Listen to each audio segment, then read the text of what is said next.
Congolaises, Congolais, mes très chers compatriotes, je m'adresse solennellement à vous en ce jour dans un contexte exceptionnel en rapport avec la situation sécuritaire que connaît notre pays dans sa partie orientale.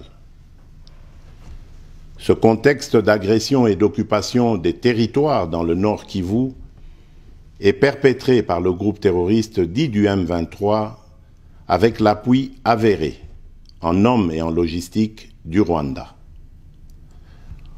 Au moment où je fais cette adresse, nos agresseurs occupent certaines localités dans le territoire de Rutshuru, occasionnant ainsi un drame humanitaire avec plus de 200 000 compatriotes forcés de fuir les affres terroristes dans les zones de combat. Ils se retrouvent en dehors de chez eux, sans logis, sans nourriture et sans soins. Des instructions précises ont été données au gouvernement pour leur rassemblement et leur prise en charge. Au-delà de ces efforts, j'en appelle à un élan général de solidarité pour alléger leur fardeau. Certes, cette situation n'est pas nouvelle. En effet, depuis plusieurs décennies, des groupes armés nationaux et étrangers écument l'est de notre pays en y commettant des atrocités innombrables sur fond d'exploitation illégale de nos ressources naturelles. C'est ainsi qu'à l'occasion de mon avènement, j'avais été amené à prendre l'engagement devant la nation de rétablir au cours de mon mandat la paix et la sécurité là où elles sont compromises et de les consolider là où elles existent. Sitôt dit, sitôt fait, j'ai sans délai et de bonne foi commencé à développer, notamment avec tous nos 9 pays voisins, une diplomatie de proximité en vue d'établir avec eux des relations de coopération franches, transparentes et de caractère gagnant-gagnant. Avec l'Ouganda, par exemple, nous sommes allés jusqu'à décider de mutualiser nos forces armées afin de combattre ensemble la nébuleuse des ADF, une milice d'origine ougandaise qui cependant n'opère que dans le Nord Kivu. Et aussi, nous avons lancé 2 projets de construction de routes transnationales. Avec le Rwanda, un mémorandum d'entente a été signé dans le commerce de l'or avec une entreprise nationale. Une ligne aérienne a été ouverte à la compagnie nationale rwandaise dans notre pays et un accord de non-double taxation a été signé. Malgré cela, ce pays va nous surprendre en réactivant les terroristes du M23. Alors qu'il avait été défait par les armes en 2013, le M23 va refaire surface en prenant notre armée à court, notamment à Bunagana, cité qu'il occupe depuis le 13 juin 2022. En effet, sous la fallacieuse accusation de soutien des FARDC au FDLR, le Rwanda a en réalité des velléités expansionnistes, avec comme intérêt principal l'appropriation de nos minerais, et pour ce faire, il s'active à déstabiliser l'Est du Congo pour créer une zone de non-droit en vue d'assouvir ses appétits criminels. Pour faire face à cette situation, 2 options s'offraient à nous, la diplomatie ou la guerre. J'ai résolu de privilégier la première option, quitte à en venir à la seconde, faute de résultats.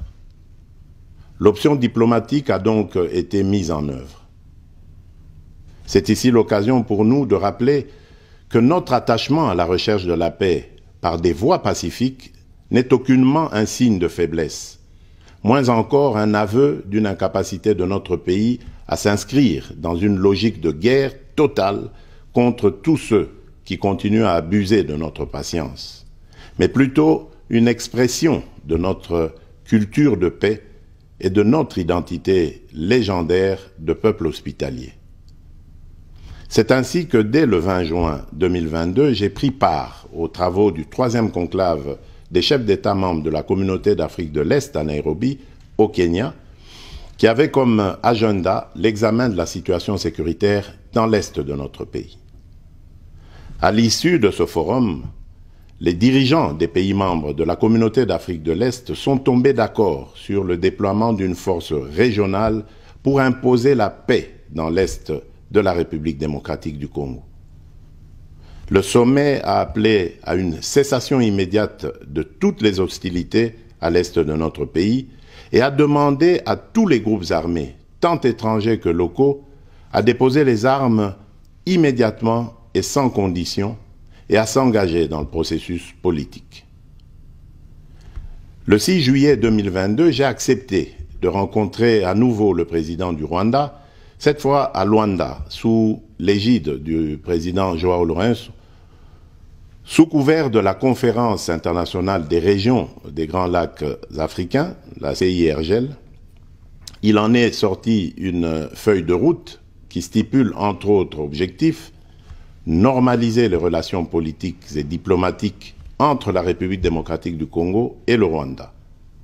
Et pour y parvenir, la première action retenue, arrêt des hostilités et retrait du M23 des positions occupées conformément au communiqué final de Nairobi.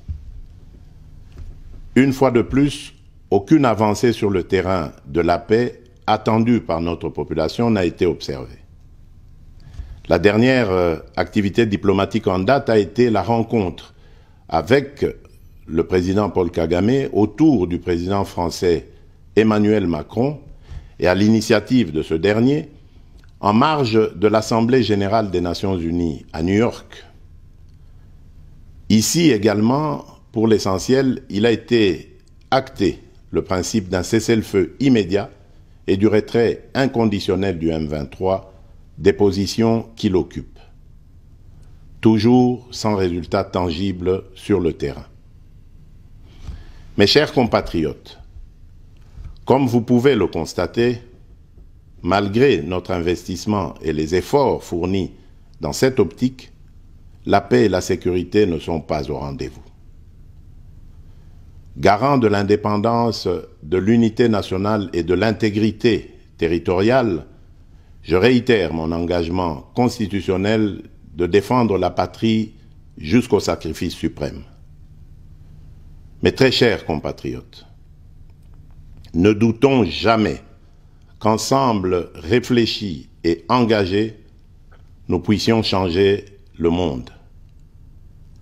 À vous, nos vaillants soldats, vous qui avez pris l'engagement de servir sous le drapeau, je vous invite ici au sens élevé du patriotisme en ce temps particulièrement exceptionnel de notre histoire, de défendre notre pays, de protéger l'intégrité de son territoire et d'assurer la sécurité des Congolaises et des Congolais contre toute agression ou attaque d'où qu'elle vienne. À vous, mes très chers compatriotes, la guerre qui nous est imposée par nos voisins exige de chacun de nous des sacrifices.